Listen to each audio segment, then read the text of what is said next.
Hello everyone, welcome back. In this session, we will be learning about the numbers in Python. Then, what do you mean by numbers in Python or in general? Numbers are numeric data types in Python and they store numeric values. If we look at some of the important properties of numbers, numbers are immutable objects or data types. Numbers are important to work with mathematics in any programming language or in general.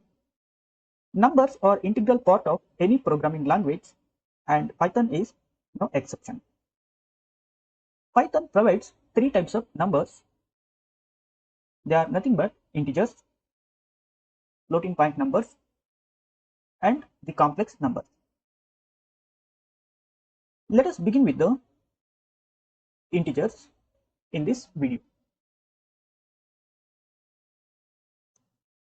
Integers are the whole numbers including negative numbers but not fractions.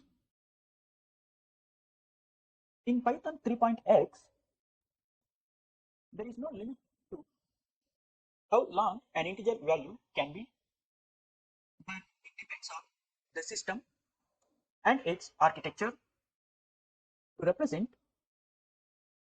or display the long number. In general, we can say that number is nothing but a numeric value and integer is a whole number with no decimal places. Let us see the details on integer numbers in Python using the help and directory methods. So here we can see the help on the class int in Python built-in modules. We can use this int constructor to create an integer value with the base 10.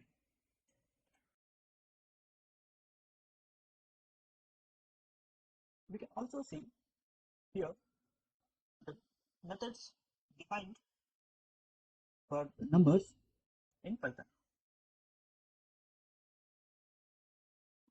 So here attributes and methods are combined.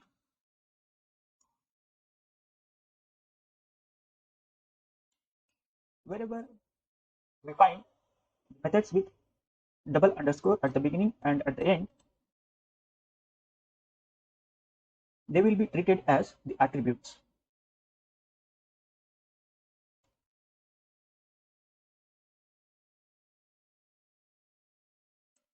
We can also see the class methods defined for the integers.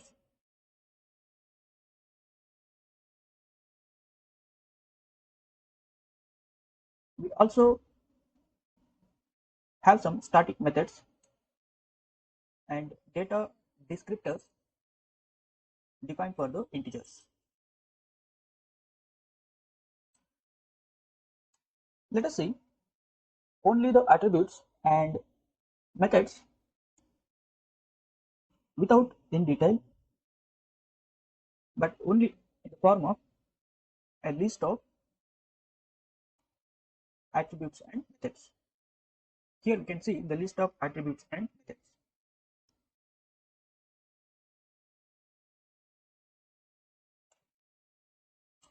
So these are the methods as integer ratio, bit length, denominator, some bytes, imaginary numerator below 2 bytes.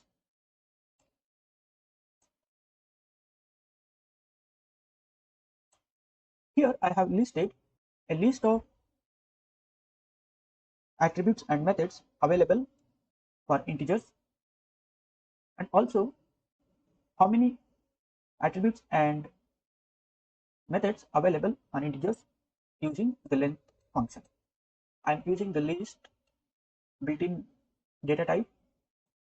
Don't worry about the list, we will be discussing about the lists, tuples in this course in the upcoming sections. Just observe here how we are converting methods and attributes provided by the directive method to list. So here we can see the list of methods and attributes and also the total number of methods and attributes. As we have seen, integer type in Python can be represented using int class. We can create an integer values using the int constructor. Here I have created an integer value 10 using the int constructor. Int, and then inside parenthesis I am using a string of value 10. So using this int constructor, we can convert a number or string to an integer, and it returns 0 if no arguments are given. If we use x as number, then it will return x dot underscore underscore int, but in the cell we will see only the values instead of this calling method. Suppose if x is not a number or if base is given, then x must be a string, bytes or byte array instance representing an integer literal in the given base. So I am using the string value, that is 10, to create an integer value. So we got the integer value 10. Suppose if we use the floating point values, the function will convert into an integer values. Let us see how it converts the floating point value, that is 120.45. The decimal parts have been omitted. We can assign a pure whole numbers to any variables without an int constructor, and it must be a pure whole number.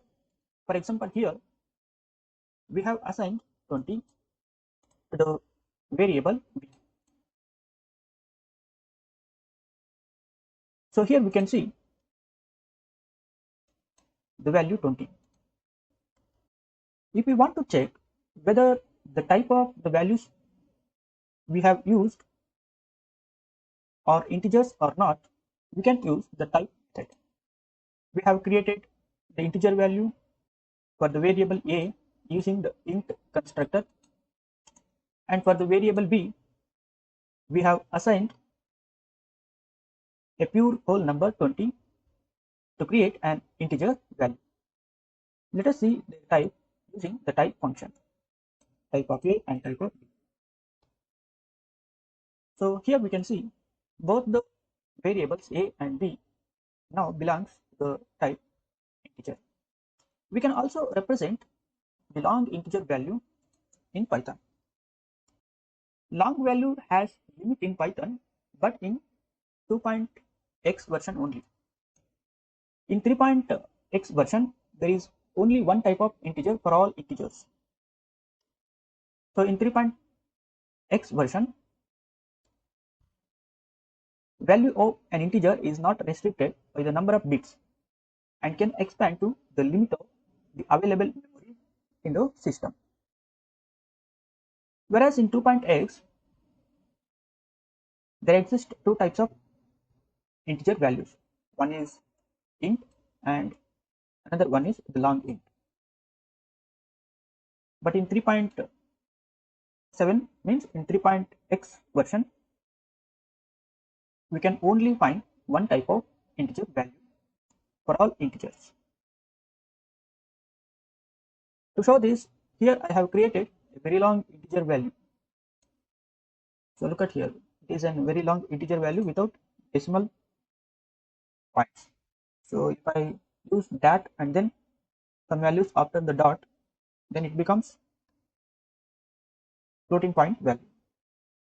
Let us remove the decimal fractions. And also I have created one more variable c with 23 to the power of 1 lakh. Let us see how the Python interpreter display these numbers. So here we can see Python interpreter has displayed the long number without using the L letter. In 2.x, after some values, L will be added to show that it is a long number, like this one, after some value and then L. But in Python 3.x version, it displays the long number as it is. Let us display the number C which we have generated just now. So here we can see the very long number is nothing but 23 to the power of 1 lakh. So there is no limit. That is the meaning. Value of an integer is not restricted by the number of bits and can expand to the limit of the available memory.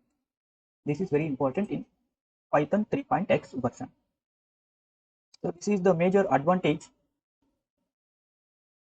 which has been done in Python 3.x version. We can use the isInstance function to check whether a particular data type belongs to its type or not. For example, the used data type here is integer. If we check with the isInstance method, is it belongs to boolean, then we will get false because it is an integer value. So for integer value, we have got, let us see the signature, returns whether an object is an instance of an class or of a subclass thereof. Means whether it belongs to an integer value or not. In our case, it takes an object and then class or tuple. We can use a particular type of class or a tuple. For example, if we create 50 point something, then it belongs to the type floating point value. And then here, in place of an class or tuple, we can use the tuple instead of one type of class, that is int, to check whether this 50.09 belongs to either integer value or floating point value.